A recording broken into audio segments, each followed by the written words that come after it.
शुभ संध्या।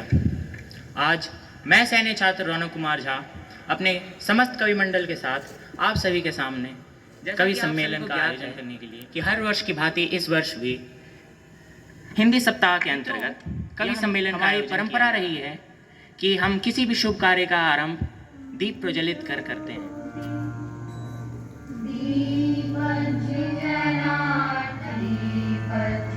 कि हृदय सिंधुमति सीप समाना, हृदय सिंधुमति सीप समाना, स्वाति शारदा कहीं सुजाना, जो बरसे बर बारी विचारूं, हो ही कवित्व वरदे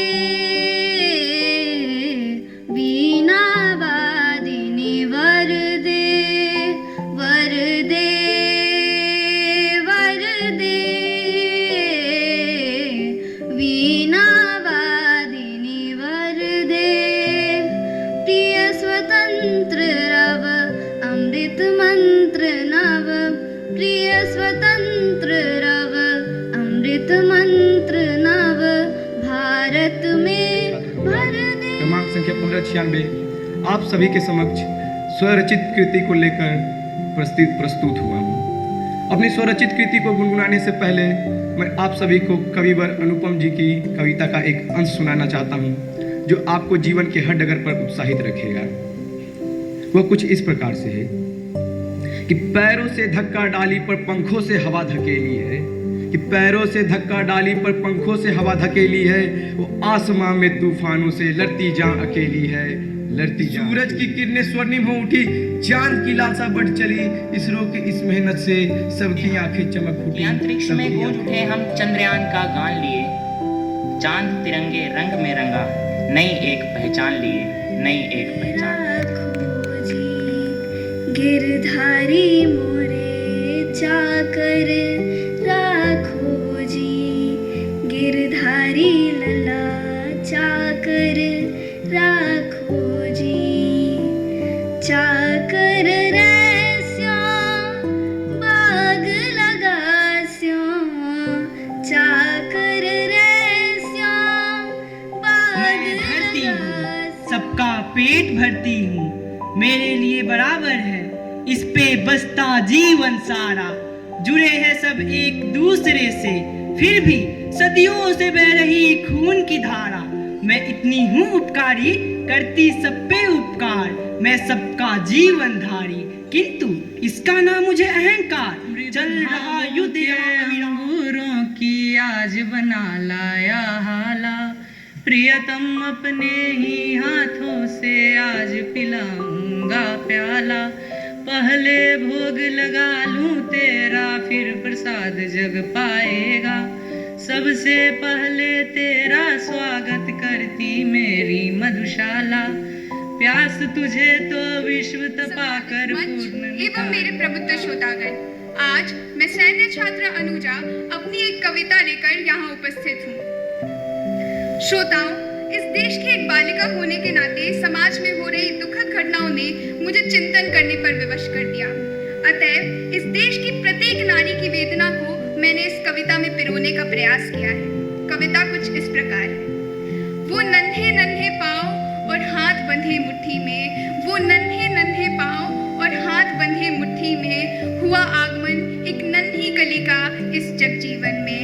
माँ दुर्गा, काली, सीता और लक्ष्मी नाम बताते थे, कह देवी का अवतार। कवि श्री कैलाश गौतम की कविता पप्पू की दुल्हन लेके प्रस्तुत हुआ हूँ। कविता से पहले कवि जी बताना चाहेंगे कि हमारे पड़ोस में एक नई नई बहू आई।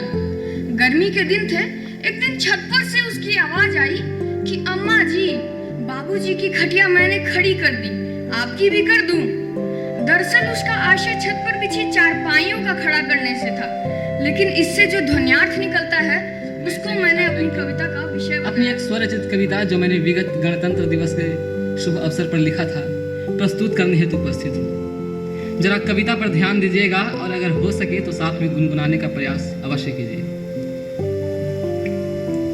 मेरा रंग दे बसंती चोला था भगत सिंह ने बोला, मेरा रंग दे बसंती चोला था भगत सिंह ने बोला, जब भड़का क्रांति का शोला बजाया सन दुश्मन का ढोला, आजादी की निशानी है। क्रमांक संख्या 1591 आप सभी के समक्ष हमारे राष्ट्र कवि रामधारी सिंह दिनकर की एक कविता को सुनाने हेतु उपस्थित हुआ हूँ। यह कविता रश्मि रति के सप्तम सर्ग से ली गई है।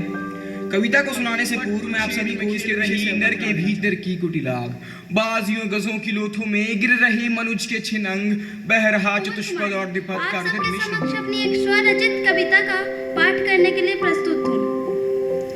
एक अनजानी सी पहचान हूँ मैं, एक अनजानी सी पहचान हूँ मैं, क्या बताऊँ खुद से ही अनजान हूँ मैं, खुद से ही अनजान हूँ मैं। ना किसी ने सुना, ना किसी ने सुना, ना किसी ने जाना, एक ऐसी आवाज में आप सभी के समक्ष अपनी एक स्वरचित कविता भीष्म की आत्मकथा के माध्यम से देवव्रत को भीष्म की उपाधि मिलने तक की कहानी इस प्रकार कविता के माध्यम से सुनाना चाहूँ। बचपन से था लाचार मैं, पिता का चेहरा मैंने देखा नहीं। बचपन से था लाचार मैं, पिता का चेहरा मैंने देखा नहीं। माँ तो थी मेरे साथ में, उसका भी प्रेम मुझे मिला नहीं। अस्त्र शस्त्र का ज्ञाता बड़ा नीति में था विद्वान मैं, अस्त्र शस्त्र का ज्ञाता बड़ा नीति में था विद्वान मैं। महान पिता मेरे इससे भी वीरों का कैसा हो सकता, आ रही हिमालय से पुकार है उदती गरजता बार बार। प्राची पश्चिम भूनव अपार सब पूछ रहे हैं दिग दिगंत, वीरों का कैसा हो वसंत, वीरों का जल तत्काल ही साक्षी रहे संसार करता हूँ प्रतिज्ञा पाठ में। अर्जुन प्रतिज्ञा करते हैं कि साक्षी रहे संसार करता हूँ प्रतिज्ञा पाठ में, पूरा करूंगा कार्य सब कथानुसार यथार्थ में। जो एक बालक को कपट से मार हंसते हैं अभी, वे शत्रु सत्वर शोक सागर मग्न दिखेंगे सभी। कवि श्री विष्णु सक्सेना की एक कविता लेके उपस्थित हूँ। मैं कोशिश करूँगा कि इस कविता को अच्छे स्वर में गाने की, और साथ में चाहूँगा कि आप सभी तालियों के साथ लेकर चले आइए। मंदिरों की बनावट सा घर है मेरा, आरती बन के गूंजो दिशाओं में तुम, और पावन सा कर दो शहर ये मेरा। थाल पूजा की लेकर चले आएंगे स्वर, जब तुम्हारे हुए बांसुरी को चुराने से क्या फायदा। पास बैठे यहाँ तो ये पायल बजाने से क्या। हिंदी सप्ताह, हिंदी पखवाड़ा मनाते हैं। कमोवेश पूरे भारतवर्ष में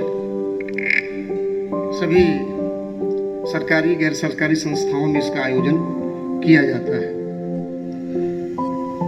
और उसी क्रम में हम लोग विगत 14 सितंबर से 19 सितंबर तक हिंदी सप्ताह मना रहे हैं। इसमें विभिन्न कार्यक्रमों का हम लोगों ने आयोजन किया, जिसमें अंतर सदनीय निबंध लेखन प्रतियोगिता वरिष्ठ और कनिष्ठ वर्ग के लिए, बच्चों के लिए, छात्रों के लिए, तथा अपने प्रशासनिक अनुभाग के कर्मियों के लिए एक अनुच्छेद लेखन प्रतियोगिता का आयोजन किया गया, तथा अपने सामान्य कर्मियों के लिए श्रुतलेख प्रतियोगिता का आयोजन किया गया। और कार्यक्रमों की कड़ी में ये आज काव्य गोष्ठी का आयोजन किया गया। वीर रस भी था, देन इसके साथ साथ जो सामाजिक संदेश है वो भी थे, और सबसे अच्छी बात है कि इनमें मौलिक रचनाएं भी थी जो बच्चों ने खुद लिखी और प्रस्तुत किया, जो उनके जो क्रिएटिव स्किल्स हैं उनको बढ़ावा देता है बच्चे। मेरे लिए प्राचार्य के तौर पर बैठना वहाँ पर एक बड़ा सुखद अनुभव था। आज मंजिलें उन्हीं को मिलती है जिनके सपनों में जान होती, मंजिलें उन्हीं को मिलती है जिनके सपनों में जान होती है। पंखों से कुछ नहीं होता, हौसलों से उड़ान होती। छात्रा अश्विनी गौरव हिंदी विभाग की ओर से धन्यवाद ज्ञापन हेतु उपस्थित हुई हूँ। आज के इस काव्य गोष्ठी के सफल समापन पर सबसे पहले मैं हम सबके संरक्षक मौर्य परिवार के अभिभावक आदरणीय प्राचार्य कर्नल भूपेंद्र कुमार के प्रति गहरी कृतज्ञता ज्ञापित करती हूँ। इनकी उपस्थिति से हमारा यह छोटा सा कार्यक्रम अपनी भव्यता को प्राप्त हो पाया।